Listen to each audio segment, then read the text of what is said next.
Desktop screen पे एक चीज आप सबको दिखने के लिए मिल रहा होगा, ये जो बहुत देर से इधर उधर एक छोटू सा नन्हा सा दिख रहा है आप सबको, बहुत देर से डेस्कटॉप स्क्रीन पर बंदर के जैसा इधर उधर कर रहा है। लेकिन वो अलग सी बात है कि इनका शक्ल बंदर सा ना दिखता हो, बल्कि एरो यानी कि तीर के जैसा दिखता हो। इसे हम कर्सर कहते हैं। और ये कर्सर कैसे इधर उधर कर रहा है? तो ये कर्सर माउस का कर्सर होता है, ठीक है। जब हम माउस को लेफ्ट राइट टॉप डाउन कोई भी दिशा में खिसकाते हैं तो उसी दिशा में आपके डेस्कटॉप स्क्रीन पे ये एरो वर्क करता है, यानी कि हरकत करता है, ठीक है। माउस कंप्यूटर का एक अहम हिस्सा होता है जिसकी मदद से हम कंप्यूटर को आसानी से चला सकते हैं। माउस एक तरह से कंप्यूटर का हैंडल होता है। जिस तरह से आपके बाइक, आपके साइकिल या आपके फोर व्हीलर का हैंडल होता है, ठीक उसी प्रकार से कंप्यूटर का भी हैंडल क्या है? माउस है, ठीक है।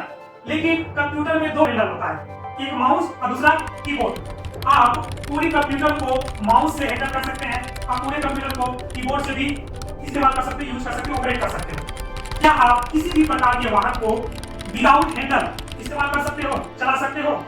ठीक उसी प्रकार से हमारे कंप्यूटर में ये दो डिवाइस, कीबोर्ड और माउस, कंप्यूटर का हैंडल हुआ करता है। इसके बिना हम कंप्यूटर को बिल्कुल ही चलाने के लिए नहीं सोच सकते। तब हम माउस को कंप्यूटर में कैसे इस्तेमाल करेंगे, कैसे चलाएंगे? तो माउस को चलाना बहुत आसान है। एक नॉर्मल माउस में 3 से 4 बटन हुआ करता है। और भी बहुत सारे माउस आते हैं, जैसे ग्राफिकल माउस, गेमिंग माउस, उसमें बहुत सारे बटन हुआ करते हैं। लेकिन हम ज्यादातर जो माउस इस्तेमाल करते हैं वो नॉर्मल माउस इस्तेमाल करते हैं, जिसमें 3 से 4 बटन हुआ करता है। अभी आप यहाँ पे एक माउस आप सबको दिखा रहा हूँ, इसमें आपको देखेंगे तो 3 बटन आप सबको दिखाई दे रहा होगा, लेकिन इसमें और एक बटन है, उसका इस्तेमाल हम आने वाली क्लास में आप सबको बताएंगे। फिलहाल हम माउस के 3 बटन का इस्तेमाल जानते हैं। फर्स्ट, हम माउस के लेफ्ट वाला बटन को जान लेते हैं। माउस में लेफ्ट बटन का काम किसी भी प्रकार का स्क्रीन पर वर्तमान में प्रेजेंट ऑब्जेक्ट को सेलेक्ट करने का काम करता है। ऑब्जेक्ट हमारा कुछ भी हो सकता है, जैसे audio, video, picture, PDF document, file and folder. Object को ड्रैग एंड ड्रॉप करना हो, किसी भी एप्लीकेशन या सेटिंग को एक्टिव डीएक्टिव करना हो, तो लेफ्ट बटन का इस्तेमाल क्या करते हैं। दूसरी ओर वहीं पे राइट बटन का क्या काम है, इसे भी जान लेते हैं। तो राइट बटन का इस्तेमाल किसी भी प्रकार के ऑब्जेक्ट या एप्लीकेशन के सेटिंग में बदलाव करना होता है तो राइट बटन का इस्तेमाल करते हैं। जैसे कि किसी फाइल एंड फोल्डर का तब्दीली करना हो, उसमें कुछ चेंजेस करना हो, उसकी डिटेल्स के बारे में जानना हो, उसकी प्रॉपर्टीज के बारे में जानना हो, ठीक है, उसका नाम में कोई बदलाव करना हो, तो हम उस टाइम में राइट बटन का इस्तेमाल करते हैं। तीसरा, स्क्रॉल बटन। ये जो बीच वाले बटन है राउंड जैसा, इसको हम स्क्रॉल बटन बोलते हैं।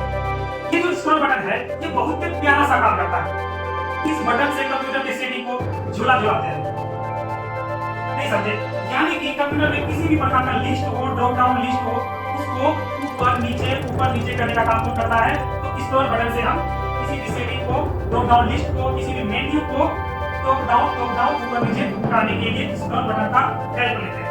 यहाँ पे हमने जाना कि माउस में लेफ्ट बटन, राइट बटन और स्क्रॉल बटन का क्या इस्तेमाल है। अभी जो हम अपने कंप्यूटर में उस सेटिंग का इस्तेमाल करेंगे, उसके लिए अब हम माउस के फिंगर कैसे सेट करते हैं उसको भी जान लेते हैं। तो यहाँ पे मैं आप सभी के सामने में एक इमेज ला रहा हूँ, आप देख के अपने फिंगर को अपने माउस में सेट कर लेंगे, ठीक है। अब हम माउस का यूज कर रहे हैं और आपको माउस में किस प्रकार से अपने हैंड का फिंगर को सेट करना है माउस के ऊपर, जरा इसे भी देख लेते हैं।